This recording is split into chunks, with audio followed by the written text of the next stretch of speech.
noite, pessoal, tudo bem?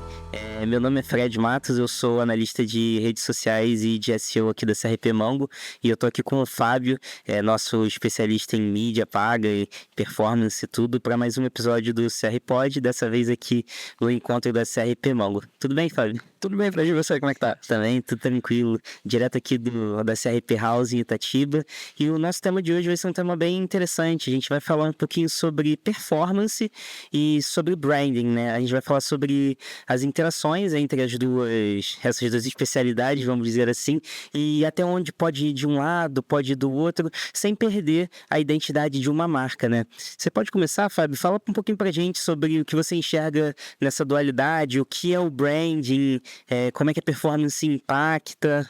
Claro. Cara, a gente, por exemplo, quando virou o ano, a gente percebe muito que o pessoal tá falando de retail media, de branding, e tem até alguns especialistas mesmo nas redes sociais, LinkedIn principalmente, que a gente tem bastante especialista se posicionando, da importância, né, de brand com performance, né? Em alguns outros momentos, assim, na minha carreira, a gente teve muito dessas conversas, assim, com outros especialistas, com outros analistas também, e a gente identificava, assim, o quão importante era, mas até que ponto, né, brand e performance, eles teriam que rodar juntos, né? E alguns dos testes, até mesmo que eu acabei fazendo ao longo dessa jornada, que a gente pôde perceber? Tudo bem, a performance ela tem que trazer mesmo essa venda direta, esse resultado, né, de curto prazo, mas quando a gente acaba fazendo uma veiculação de campanha de branding junto com performance, a gente percebe não só, né, nessa questão de resultado final, mas o quão isso reverbera posterior ao final da campanha. Então, por exemplo, eu tenho uma ação sazonal que eu preciso fazer uma venda agora, mas quando eu rodo, por exemplo, um brand para fortalecer marca, fortalecer os pilares de marca, a gente percebe que quando, né, tem essa pausa da campanha de brand, as vendas elas vão se reverberando posterior a isso. Vamos dizer assim, numa média de 2 a 3 semanas, por exemplo, a gente conseguiu identificar que os custos de venda eles eram impactados positivamente tanto em custo e volume de vendas. E isso muito atribuído à questão da campanha de brand. Porque, paralelo a gente está fazendo essa linha de vendas, a gente conseguia fortalecer com o brand os pilares da empresa, o posicionamento, trazer esse reforço de marca para as pessoas que identificam e conhecem a empresa. Então, hoje a gente está falando muito, né, 2025, muito dessa questão de alinhar brand e performance, mas é uma questão que, assim, a gente tem que levar daqui para frente também, não só como aprendizado, mas como uma função básica quando a gente for rodar campanhas e pensar em estratégias de marketing, né, como é que a gente pode explorar o máximo dos resultados. Então, uma coisa que, assim, a gente não pode esquecer brand ele vai trazer um retorno para a gente médio e longo prazo, então isso precisa ser trabalhado. Não só pensar na parte de performance, porque acaba depois ficando uma questão de resultado muito rápido, né? Eu vou dar um exemplo de dropshipping. Tem alguns dropshippings que o pessoal não trabalha a marca, eles trabalham mais oferta, preço e condição. Tem um volume de entrega muito rápido, né? Um valor de retorno financeiro, estima-se que se uma campanha é bem estruturada, um dropshipping do novo, em 3 meses a gente consegue escalar de 40 a 50 mil reais. Mas não tem um trabalho de brand, então ao mesmo tempo que ele escala rápido, ele acaba rápido. Então é necessário pensar nessa questão de brand justamente para fortalecer marca e você construir mesmo um negócio sólido, não só temporário, né? Sim, sim. A partir do que você falou, eu entendi muito a questão também da gente conseguir fidelizar, né, o público, né? Sim. Porque comprar, beleza, a gente tem muita gente que vai acabar comprando e não se identifica tanto com os valores de uma marca, foi por uma compra assim, de impulso, mas essa pessoa que é fisgada nesse impulso, nessa campanha que é puramente de expansão ali, né? Não é uma campanha que reforça os valores da marca, essa pessoa talvez não se fidelize, ela não volta, ela não recompra, ela pede para ser excluída depois da base de e-mails, Exato. ela não responde nenhuma comunicação, ela acaba sendo, beleza, é uma compra, é importante ter uma compra, é um lead, mas é um lead que a gente vai perder e é um lead que depois, para reganhar, é quase impossível, né? A gente sabe que manter um cliente novo é mais barato do que conquistar um cliente. Manter um cliente é mais barato do que conquistar um cliente novo. Mas reconquistar um cliente é muito mais caro. É algo que não vale a pena financeiramente e de um lado empresarial, né? Então, eu entendo muito essa questão que você falou sobre sobre a gente reforçar e unir, né? E eu vejo muito na nossa experiência aqui dentro da CRP Mango, a gente tentar crescer, né? Escalar os nossos clientes sem nunca fugir do que eles são de verdade, né? A gente trabalha trabalha com uma escola aqui em São Paulo, né?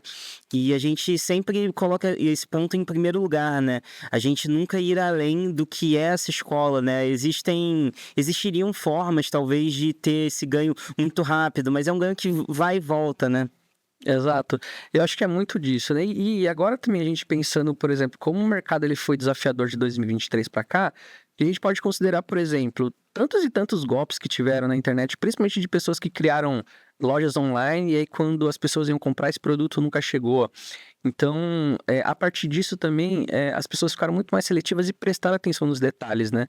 Então, a gente fazer esse fortalecimento de marca, primeiro, né, mostra a jornada da empresa, né, quem ela quer impactar, quais são as pessoas que se identificam com ela, mas mais do que tudo também, a gente conseguir fidelizar esse público e entender, olha, nós não somos uma empresa assim de curto prazo, né? Não existe um processo de que eu só quero vender e não quero fidelizar ou construir um espaço no mercado, né? Então, tem muito esse processo. Então, o brand performance, eles precisam estar hoje muito mais alinhado, porque agora, né, a gente entra numa nova parte do jogo, né? Que é pensar em construção de marca, como é que eu faço ali mesmo, né, a minha comunicação para trazer o público que se identifica com o meu propósito, e aí se eu conseguir reverberar isso em vendas, em resultado curto, médio e longo prazo, né? Esse ponto que você falou, eu achei muito interessante, né? Dos clientes estarem se tornando mais exigentes, mas num sentido deles estarem querendo saber mais da marca, ao invés de só comprar, né? Ao invés de só converter ali, de querer um produto, né? Eles querem entender mais sobre a sua marca. E aí também em vários sentidos, né? Não necessariamente só sobre os pilares, né? Mas também, por exemplo, sobre as questões ecológicas, sobre a inclusão social, se aquela marca representa os valores, né, do próprio cliente, né? Já tem estudos que apontam isso, que existe uma parcela da população que usa isso como um fator decisivo, né? Ah, eu prefiro comprar na marca A porque ela é uma marca muito mais inclusiva, é uma marca que dá espaço para outras pessoas que não um homem cis heteronormativo, assim, né? São pessoas de todos os tipos de gente, né? E ao mesmo tempo também tem a questão ecológica que é muito importante. E aí eu entendi que o branding precisa caminhar junto com isso, né? E convencer as pessoas assim, a nossa marca é uma marca que se importa, uma marca que não tá pensando apenas em vender, né? Ela quer construir, né? Eu acho que essa é uma grande palavra pro momento, né? Construção. Esse momento, principalmente ali do pós-pandemia, que a gente sobe na pandemia, desce, tem um carrossel ali de emoções e agora é esse momento, né? Exato. Então, daqui para frente, a gente precisa pensar muito mais, né, em brand junto ali com a linha de performance, e até trazendo um ponto, por exemplo, ontem o Google ele lançou algumas atualizações, né, e dentro dessas atualizações ele foca muito, primeiro, a inteligência artificial é o ponto mesmo, o pilar que agora pega não só a parte de campanhas, mas, né, internet como um todo, né, tudo que a gente vê de tecnologia tem hoje essa expansão. Mas principalmente uma coisa que ficou muito marcada nesse treinamento ontem, no lançamento que o Google fez ontem, é o quanto a parte de brand vai impactar nas campanhas, por exemplo, de rede de pesquisa. Então, basicamente ali nos pilares que eles comentaram rede de pesquisa, ok, a pessoa vai buscar o produto, mas YouTube ela vai buscar entender mais sobre o produto, sobre a empresa, se o produto dela está realmente assim, de fato com o que ela procura, se é isso que ela deseja. Então, tem esse desafio, assim, a gente olhava para branding performance de uma maneira separada 2024 para trás, mas 2025 para frente, agora é extremamente importante a gente pensar nos dois pilares juntos, né? Não tem como ser diferente, né? A gente tem que carregar todos esses pontos vamos dizer, do marketing, né, junto, né, ali. Então a gente precisa ter, eu achei muito interessante você falar do YouTube, né, a gente precisa ter as redes sociais, né, Exato. todas conectadas, assim, e passando um mesmo propósito, a gente pode ter as diferenças, assim, né, óbvio, por exemplo, um cliente que tenha um TikTok e um Instagram, a comunicação pode ser um pouco enviesada num e no outro, mas o core ali, né, o centro nervoso ali do tom de voz, das informações da empresa, ele se mantém, ele só se adapta um pouquinho aqui e ali. Então eu acho que isso é muito importante. Eu concordo que desde os últimos, sei lá, 12 meses pra frente, isso mudou completamente, né? E um outro ponto que aí você também puxou, que eu achei bem interessante, é como você acha que a inteligência artificial pode afetar essa questão da performance, se a gente for pensar também no branding, né?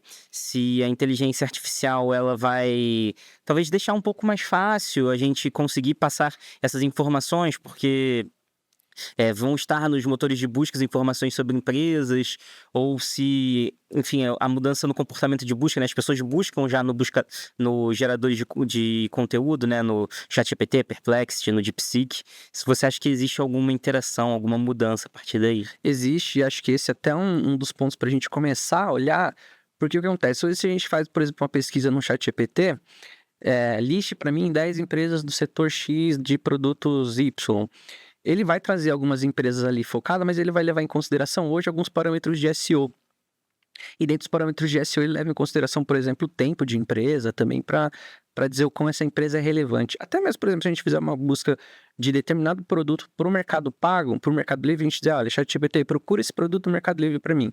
Ele vai trazer marcas ali mesmo, produtos, empresas que têm muito mais relevância. Então, né, entra muito nesse viés de, olha, de relevância de marca de propósito. Então, enquanto a gente está passando por esse processo, né, de alinhamento de inteligência artificial, por hora o foco fica muito nessa linha de SEO e nessa parte de, né, relevância de marca e tudo mais. Mas a tendência é que comece a olhar depois mais para frente o como, né, a empresa resolve problemas, o como ela traz o produto que a pessoa mesmo busca de fato. E até assim, a gente pode chegar de repente, aí já é um devaneio, mas por que não se de repente, já que a gente vai utilizando muita inteligência artificial e tudo que a gente escreve e manda, ele consegue identificar nosso tom de voz, nosso tipo de abordagem, por que não de repente a gente começar a trazer alguns dos elementos nossos, né, como pessoa para o ChatGPT, para ele começar a buscar, por exemplo, empresas que têm o propósito que eu busco. Quais são os pilares que eu acredito? Transparência, honestidade e preço baixo. Então, de repente, ele identificar e trazer produtos ali também que estejam alinhados dentro desse meu propósito. Então, isso pode ser um desafio, assim, um devaneio que pode ser um processo, né, para um outro momento, mas fica também aí um objetivo, de repente, né? Eu achei bem interessante essa perspectiva da gente tentar ser também um polo ativo, né? Sim, Em relação às inteligências artificiais, né? O nosso uso ainda é muito segmentado, ainda é um pouco raso, né? A gente ainda está aprendendo sim.